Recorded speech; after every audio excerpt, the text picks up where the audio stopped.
चाहे हो खुला पानी, नदी या तालाब है। चाहे हो खुला पानी, नदी या तालाब है। बचे नहाने से या डुबकी लगाने से, क्योंकि अमीबा है जानलेवा और जानकारी में ही बचाव है। नमस्कार दोस्तों, मैं हूं डॉक्टर आशीष शर्मा। आज आपके लिए लेके आया हूं एक बहुत ही ज़्यादा ज़रूरी जानकारी, जो कि है एक अमीबा के बारे में, जिसको नॉर्मल भाषा में ब्रेन ईटिंग अमीबा भी कहा जा रहा है।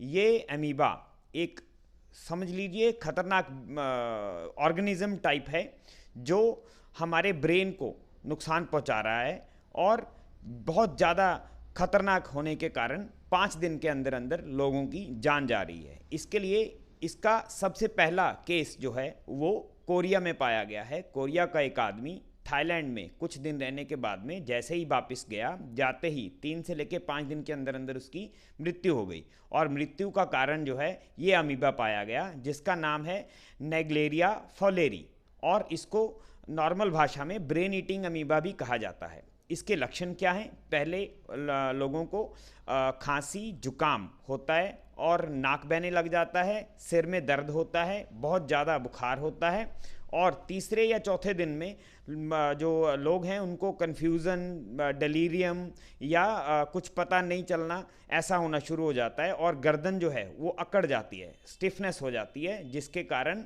लोग जो हैं वो कोमा में भी पहुंच जाते हैं, और 5 से लेकर 12 दिन के बीच बीच में इससे डेथ हो जाती है। और Korea disease control and prevention ने इसको एक बहुत ज़्यादा खतरनाक बैक्टीरिया या खतरनाक अमीबा जो है उसके रूप में घोषित किया है। और इसका जो पहला डेथ जो है वो कोरिया कंट्री में पाया गया है। ठीक है जी। और ये यूएसए में 1937 में सबसे पहले देखा गया था। और ये सबसे ज़रूरी बात यह है कि ये ह्यूमन टू ह्यूमन, एक लोग से दूसरे लोग में सांस या किसी और के द्वारा नहीं फैल रहा है। ये फैल रहा है सिर्फ पानी के द्वारा, और पानी भी जो गर्म पानी हो, जैसे नदी नाले या तालाब, ऐसा कहीं पे पानी जहाँ पे पानी रुका रहता है और सूर्य की रोशनी से वो पानी जब गर्म हो जाता है, ये जो अमीबा है ये गर्म पानी को बहुत ज़्यादा प्यार करता है, समझ लीजिए, और गर्म पानी में ही पाया जाता है। ठीक है। और ये नाक के रास्ते हमारे अंदर एंटर करता है। नाक, जब हम नाक कई बार साफ करते हैं या जब डुबकी लगाते हैं, तो नाक से पानी जो अंदर हमारे शरीर में जाता है, ये वहाँ से जाके हमारे ब्रेन में पहुँच जाता है और ब्रेन को नुकसान करना शुरू कर देता है। सबसे पहला सिम्टम जो है इसमें बुखार आएगा, नज़ला जुकाम हो जाएगा, उसके बाद में गर्दन जो है वो अकड़ जाएगी और कन्फ्यूज़न होने लग जाएगा। लोगों को ये नहीं पता चल रहा है कि हम कहाँ पे हैं, किससे बात कर रहे हैं, उल्टियाँ आने लग जा रही हैं। और मेनिंजाइटिस, जो एक दिमाग का बुखार जिसको कहा जाता है, वैसे इसके लक्षण जो हैं वो हो जाते हैं। और चौथे 5वें दिन में लोग जो हैं वो कोमा में पहुंच जा रहे हैं, और 5 से लेकर 12 दिन के बीच बीच में इससे डेथ हो जा रही है। 5 से लेकर 12 और 18 दिन के बीच बीच में इससे डेथ हो जा रही है। और इसका डेथ रेट जो है वो ओवर 97% बताया जा रहा है, 97% से ज़्यादा बताया जा रहा है। आज तक इसके 154 टोटल मरीज पाए गए हैं, जिनमें से सिर्फ 4 लोग जो हैं जो बच पाए हैं। ठीक है जी। और ये जो नेग्लेरिया फॉलेरी नाम का अमीबा है, ये टोटल जो है इंडिया, यूएस और थाईलैंड में 2018 तक इसके टोटल 381 केसेस जो थे वो पाए गए थे। अब इसके इलाज के बारे में, इसका जानकारी में ही बचाव है। इसका सबसे बचने का तरीका यही है, सबसे अच्छा बचने का तरीका यही है कि जहाँ पे पानी रुका है या गर्म पानी है, तालाब, पाउंड, नदी, नाले या ऐसा वाला कोई भी है, या खुला हुआ स्विमिंग पूल है या नेचुरल स्विमिंग पूल है, वहाँ पे जाके ना नहाएं।